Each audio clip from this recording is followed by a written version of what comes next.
Hello students, एक बार फिर आप सभी का SDY यूट्यूब चैनल पर स्वागत है। स्टूडेंट्स, हम लोग प्रीवियस लेक्चर में फिजिक्स में क्लास 12th में पढ़े थे मैग्नेटिक डाइपोल मोमेंट और मैग्नेटिक डाइपोल मोमेंट पे लगने वाले टॉर्क क्या होता है, इन सबकी वैल्यू हम लोग फाइंड किए थे। यानी चुंबकीय द्विध्रुव आघूर्ण पे लगने वाले बल युग्म के आघूर्ण का डेरिवेशन हम लोग कल किए थे। आज हम लोग देखते हैं कि मैग्नेटिक डाइपोल जो है, यानी मैग्नेटिक चुंबकीय द्विध्रुव के कारण उत्पन्न चुंबकीय क्षेत्र, मैग्नेटिक डाइपोल के कारण जो चुंबकीय क्षेत्र है उसकी वैल्यू हम लोग फाइंड करते हैं। मैग्नेटिक डाइपोल यानी magnetic field due to magnetic dipole. क्योंकि हम लोग इलेक्ट्रोस्टैटिक जब पढ़ रहे थे तो उसमें हम लोग पढ़े थे कि अगर कोई वैद्युत द्विध्रुव है -q और +q, ये दोनों अगर एक दूसरे से 2l दूरी पर स्थित है तो इनके सेंटर O से R डिस्टेंस पर एक पॉइंट P था जिसको हम अच्छी स्थिति कहते थे, और इसमें हमने चुंबकीय क्षेत्र निकाला था E = 1/4πε0 2p/r3। आप पढ़े होंगे, अगर प्रीवियस लेक्चर में आप जाएं तो इलेक्ट्रोस्टैटिक्स में ये चीज आप पढ़े थे। ऐसे ही ये अच्छी यानी x अक्ष में हो गया अच्छी स्थिति, और निरक्षी स्थिति में जब निकालते हैं तो यहाँ पे P होता नहीं, परपेंडिकुलर डिस्टेंस जाएंगे तो उसमें हम लोग निकाले थे E की वैल्यू 1/4πε0 p/r3। और तीसरा हम लोग डिराइव किए थे कि किसी भी पॉइंट पे यहाँ पे कहीं पे भी, यहाँ से अगर थीटा एंगल पर पॉइंट P पर अगर E निकालना हो तो उसके लिए हम निकाले थे E = 1/4πε0 p/r3 √1 + 3 cos square theta, ये हम लोग निकाले थे। ठीक है, 1 + 3 cos स्क्वायर थीटा। यह डेरिवेशन हम लोग 3 डेरिवेशन इसमें पढ़े थे इलेक्ट्रोस्टैटिक्स में। इलेक्ट्रिक डाइपोल की वजह से इलेक्ट्रिक फील्ड की 3 फार्मूला पढ़े थे। सेम स्थिति यहाँ पे भी है। हम लोग क्या करेंगे, सबसे पहले एक मैग्नेटिक मिलेंगे, एक मैग्नेट लेंगे, यह एक मैग्नेट हो गया। यहाँ पर आपका क्या हो गया, यहाँ पे मान लेते हैं यह पोल जो है आपका S है और ये N है। कल हम बताए थे कि जो नॉर्थ पोल होता है उस पे +m होता है, यानी पोल स्ट्रेंथ, ध्रुव सामर्थ्य, और इस पे -m होता है। अब अगर हम यहाँ से इसकी मिड पॉइंट, यहाँ पे चूंकि न्यूट्रल पॉइंट होती है, यहाँ से मिड पॉइंट से R डिस्टेंस पे एक पॉइंट P लेना है, जहां पर हमें चुंबकीय क्षेत्र निकालनी है, जहां पे चुंबकीय क्षेत्र B की वैल्यू फाइंड करनी है। तो यह चुंबक के किस स्थिति में, अच्छी स्थिति में, किसमें है, अच्छी स्थिति में, इसमें अच्छी स्थिति में है। ऐसे ही अगर दूसरा हम मैग्नेट ले लेते हैं और वहां पे ये चीज दे देता है कि ये मान लेते हैं ये आपका दूसरा चुंबक हो गया, और यहाँ पर ये क्या है, S, और ये हो गया N, ये -m और ये +m। तो इसके परपेंडिकुलर यानी मिड पॉइंट के क्या हो, अगर इसके हम लोग परपेंडिकुलर यहाँ पे निकालते हैं इक्वेटोरियल पोजीशन, इसको कहते हैं निरक्षी स्थिति। क्या कहते हैं, निरक्षी स्थिति, और इसको कहेंगे अच्छी स्थिति यानी एक्सियल पोजीशन। तो ये 2 कंडीशन हो गए। और एक तीसरा कंडीशन है कि अगर हम मान लें कि एक ट्राइंगल है या एक मैग्नेट है, इसको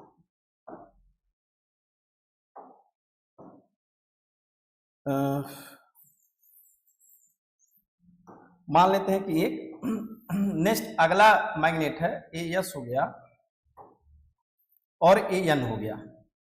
तो इसके किसी भी पॉइंट पे मान लेते हैं यहाँ से थीटा एंगल पे P पॉइंट पर, एट एनी जनरल पॉइंट, किसी भी पॉइंट पे अगर मैग्नेटिक फील्ड निकालना हो तो क्या होगा। तो 3 स्थिति में यहां भी निकाला गया था इलेक्ट्रिक डाइपोल की वजह से, और 3 स्थिति में यहां भी आपका निकाला जाएगा मैग्नेटिक डाइपोल की वजह से। यानी पहला आपका अच्छी स्थिति, दूसरा निरक्षी स्थिति, और तीसरा किसी भी स्थिति में हम लोग मैग्नेटिक फील्ड निकालेंगे मैग्नेटिक डाइपोल की वजह से। तो हम लोग पहला कंडीशन देखते हैं, अच्छी स्थिति एट एक्सियल पोजीशन। इसके लिए क्या करते हैं, हम लोग एक मैग्नेट लेते हैं, एक मैग्नेट लिया जाए, ये आपका मैग्नेट हो गया, ये आपका नॉर्थ पोल हो गया, ये आपका साउथ पोल हो गया, ये आपका नॉर्थ पोल हो गया, नॉर्थ पे प्लस m होता है और इस पे माइनस m होता है।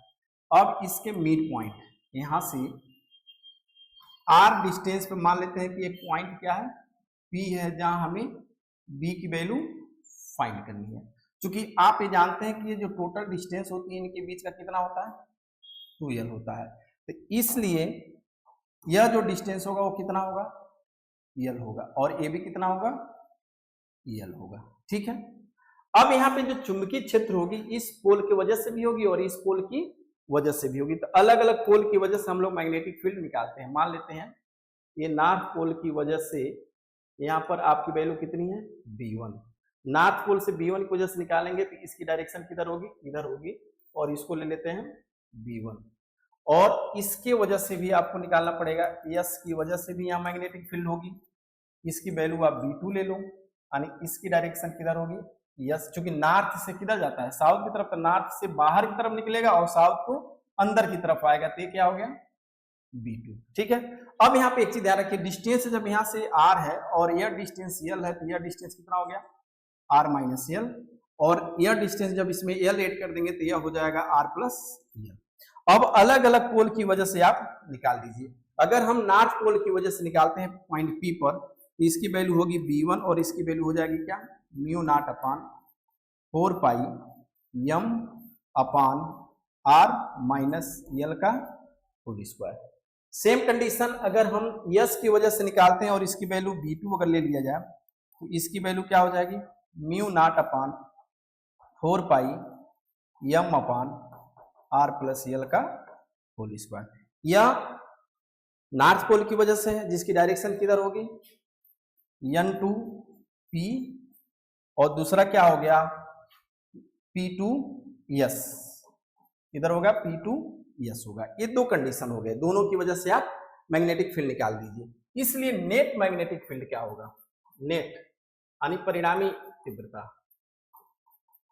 परिणामी तीव्रता अगर निकालते हैं तो इसकी वैल्यू क्या हो जाएगी b इक्वल टू इसको लिख सकते हैं क्या mod of b1 minus mod of b2। तो b जब ये वैल्यू रखेंगे तो यहाँ पे mu naught upon 4 pi common हो जाएगा, m भी कॉमन हो जाएगा, तो यहाँ क्या बच गया 1 अपान r माइनस l का होल स्क्वायर माइनस 1 अपान r प्लस l का होल स्क्वायर, इसको बड़े बड़े ब्रैकेट में कर देते हैं। ठीक है, अब यहाँ पे b इक्वल टू क्या हो जाएगा mu naught upon 4 pi m बड़े ब्रैकेट और यहाँ पे r माइनस l का होल स्क्वायर और r प्लस l का होल स्क्वायर क्या हो जाएगा ये एलसीएम हो जाएगा। अब इससे इसे कैसे इसको लिखेंगे तो क्या हो जाएगा a square plus b square plus 2rl minus, अब इसको तोड़ेंगे तो हो जाएगा a स्क्वायर इसको लिखें a स्क्वायर प्लस यानी minus a square minus b square plus a square plus b square minus 2ab होता तो माइनस माइनस प्लस 2rl। अब देखिए यहाँ पे क्या कैंसिल हो रहा है, इसमें अगर आप देखें तो ये r स्क्वायर से r स्क्वायर l स्क्वायर से l स्क्वायर कैंसिल हो गया, यानी b इक्वल टू क्या आ जाएगा b इक्वल टू आ जाएगा आपका म्यू नॉट अपान 4 पाई म्यू नॉट अपान 4 पाई और इसको लिख सकते हैं 4 into r into l into m upon r square minus l square का होल स्क्वायर। अब यहाँ पे b की वैल्यू क्या हो जाएगी बताइए म्यू नॉट अपान 4 पाई और इसको लिख सकते हैं 2m, इसको लिख सकते हैं क्या लिख सकते हैं m into 2l into 2r upon r square minus l square का होल। इसकी वैल्यू क्या हो जाएगी कैपिटल m, इसकी वैल्यू हो जाएगी कैपिटल m, यानी b equal to mu naught upon 4 pi 2 capital m, क्योंकि m इंटू 2l को पढ़े थे कल magnetic dipole moment 2mr upon r square minus l square, ये आपका क्या हो गया का होल स्क्वायर का ये फार्मूला हो गया। अब यहाँ पे चूंकि r की वैल्यू l r की तुलना में l बहुत छोटा है, यानी l क्या हो बहुत ही छोटा हो किससे r से, तो l को हम निगलेक्ट कर देंगे तब क्या मिल जाएगा, b equal to mu naught upon 4 pi 2m r upon r पे पावर 4, एक r से एक r कैंसिल, तो b की वैल्यू क्या आ गई, mu naught upon 4 pi 2m upon r cube. ये आपका क्या हो गया, ये आपका फार्मूला हो गया। ये क्या हो गया आपका, अच्छी स्थिति में चुंबकीय द्विध्रुव के कारण उत्पन्न चुंबकीय क्षेत्र की तीव्रता, magnetic field due to magnetic dipole at axial position, b equal to mu naught upon 4 pi 2m upon r। ठीक है, ऐसे ही हम अगर निरक्षीय स्थिति की बात करें, निरक्षीय स्थिति में, तो निरक्षीय स्थिति का पहले क्या करिए, एक डाइपोल लीजिए, एक मैग्नेट लीजिए, ये आपका हो गया S, ये हो गया N, ये मिड पॉइंट है, यहां से एक पॉइंट P ले लीजिए जहां मैग्नेटिक फील्ड निकालनी है। अब यह डिस्टेंस कितना हो गया L, ये भी डिस्टेंस कितना हो गया L, यहां से मान लीजिए यह डिस्टेंस कितना है R। तो आप आसानी से चाहें तो इसको अब इस पॉइंट पे निकालने के लिए आप क्या करेंगे, S की वजह से भी निकालेंगे और N की वजह से भी निकालेंगे। मान लेते हैं एंगल कितना है थीटा, ये भी एंगल कितना है थीटा। अब इस पॉइंट पे देखिए, अगर N की वजह से बाहर की तरफ जाएंगे तो ये हो जाएगा B1 और S की वजह से अंदर की तरफ आएंगे ये हो जाएगा B2। यहाँ पे एंगल कितना है थीटा है, तो इसका मतलब इसके कंपोनेंट्स होंगे। तो अगर इसको हम कंपोनेंट में डिवाइड करते हैं तो यहाँ पे देखिए इसका हॉरिजॉन्टल कंपोनेंट्स आपका ये हो जाएगा और यहाँ वैल्यू कितनी हो जाएगी थीटा, क्योंकि ये थीटा है तो ये भी थीटा हो जाएगा और इसका परपेंडिकुलर क्या होगा ये होगा, और इसको क्या लिखेंगे B1 साइन थीटा। इसी तरीके से अगर हम इसका अगर बनाए तो इसका भी हॉरिजॉन्टल कंपोनेंट इसी में हो जाएगा, यानी ये B1 cos थीटा था और ये भी क्या हो जाएगा B2 cos थीटा, और इसकी वर्टिकल कंपोनेंट्स क्या हो जाएगा B2 साइन थीटा। अब यहाँ पे एक चीज देखिए, मैग्नीट्यूड में तो दोनों सेम है, मैग्नीट्यूड में क्या है दोनों, ये आपका ध्यान रखिए, ये क्या हो गया ये भी थीटा हो गया। मैग्नीट्यूड में यानी दोनों का परिमाण आपस में समान है लेकिन डायरेक्शन क्या है अपोजिट है, तो ये दोनों कैंसिल हो जाएंगे, लेकिन बी जो है हॉरिजॉन्टल कंपोनेंट्स वो आपस में जुड़ जाएगा। क्या हो जाएगा जुड़ जाएगा, तो इसलिए b इक्वल टू क्या हो जाएगा, चूंकि b1 और b2 आपस में सेम है तो इसलिए इसको लिख सकते हैं 2b net, b net equal to क्या हो जाएगा 2b1 cos थीटा। अब b1 और b2 की वैल्यू निकाली, देखिए ये r है ये l है, इस पॉइंट की वजह से यहाँ डिस्टेंस निकालेंगे क्या हो जाएगा under root r square plus l square, और इसकी भी वैल्यू क्या हो जाएगी under root r square plus l square.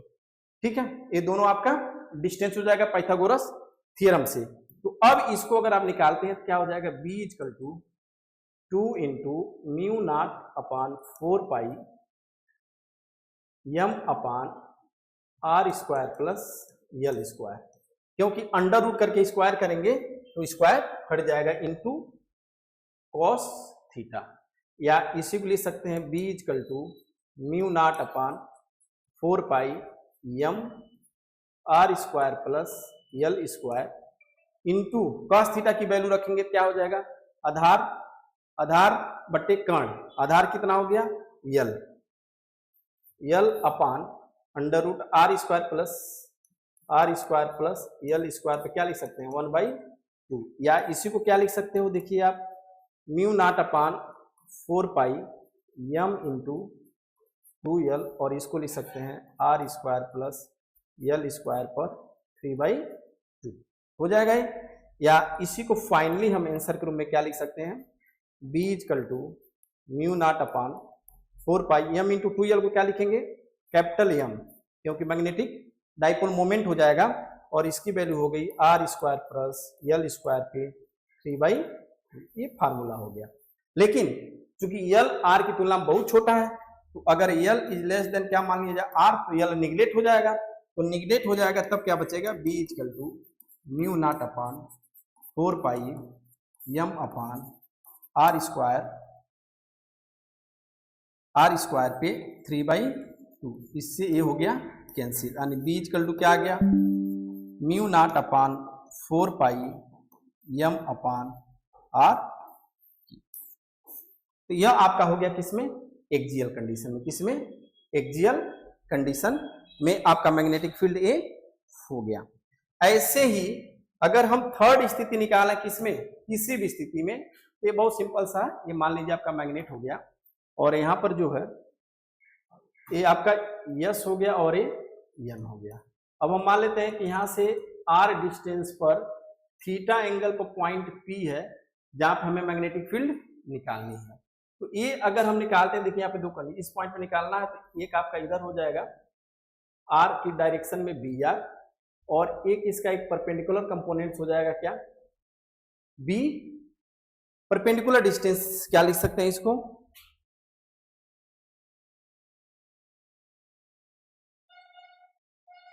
ठीक है। चलिए इसको हम परपेंडिकुलर डिस्टेंस आई ले लेते हैं, ठीक है। तो इसका जो रिजल्टेंट होगा आपका ए होगा। तो इस कंडीशन में जब इसकी वैल्यू निकालेंगे तो बी इक्वल टू क्या हो जाएगा, अंडर रूट बी आई का स्क्वायर प्लस बी आर का स्क्वायर, ठीक है। तो ये आपका क्या है, रेडियल एक्सियल कंडीशन। ये क्या है, एक्सियल कंडीशन। तो इसकी वैल्यू, और ये क्या हो गया, टेंजेंशियल कंडीशन। तो इसकी वैल्यू क्या हो जाएगी, म्यू नॉट अपान 4 पाई, ठीक है। और इसकी वैल्यू हो जाएगी 2m upon R cube cos theta, ठीक है। 2m नहीं, ये सॉरी हो जाएगा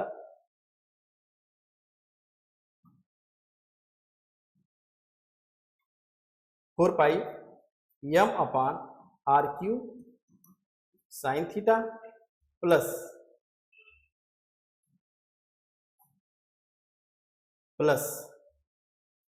mu naught upon 4 pi A square हो जाएगा, और ए भी हो जाएगा 2m upon R cube cos theta का स्क्वायर। ये वैल्यू हो जाएगी। इसको हम लिख सकते हैं mu naught upon 4 pi 2m upon R cube common हो जाएगा। तो यहाँ बच गया साइन स्क्वायर थीटा को क्या लिखेंगे, 1 minus cos square theta plus 1 minus cos square theta plus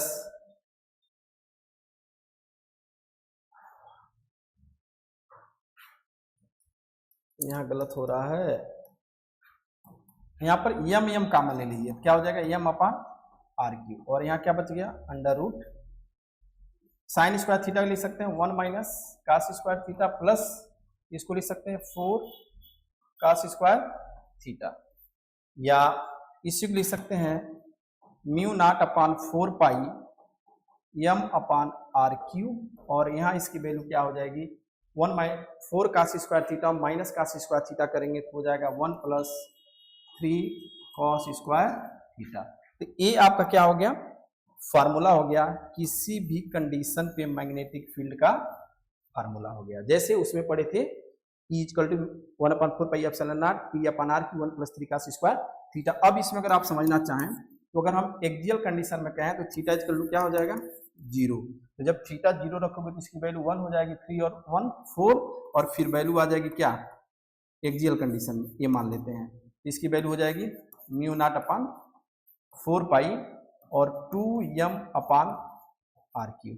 ऐसे ही सेकेंड कंडीशन हो जाएगा, अगर थीटा इक्वल टू क्या ले लो 90 डिग्री परपेंडिकुलर, तो थीटा 90 रखोगे तो क्या हो जाएगा ये 0 हो जाएगा और 1 बचेगा, तो इसकी वैल्यू क्या आ जाएगी mu naught upon 4 pi m upon R cube. तो ये दो आपकी क्या हो गई वैल्यू हो गई, ठीक है। इन दो वैल्यू आपकी हो गई और दोनों की वजह से मैग्नेटिक फील्ड की वैल्यू फाइंड हो गई, ठीक है। हमें लगता है कि चीजें आपको समझ में आ गई होगी। बाकी इस टॉपिक में एक हेडिंग और है कि मैग्नेटिक डाइपोल को घुमाने में किया गया कार्य और उसकी स्थितिज ऊर्जा, इसको हम लोग कल देखेंगे और उसके बाद इस चैप्टर का न्यूमेरिकल के साथ इस चैप्टर को समाप्त हम लोग कर देंगे। आज के लिए बस इतना ही, धन्यवाद।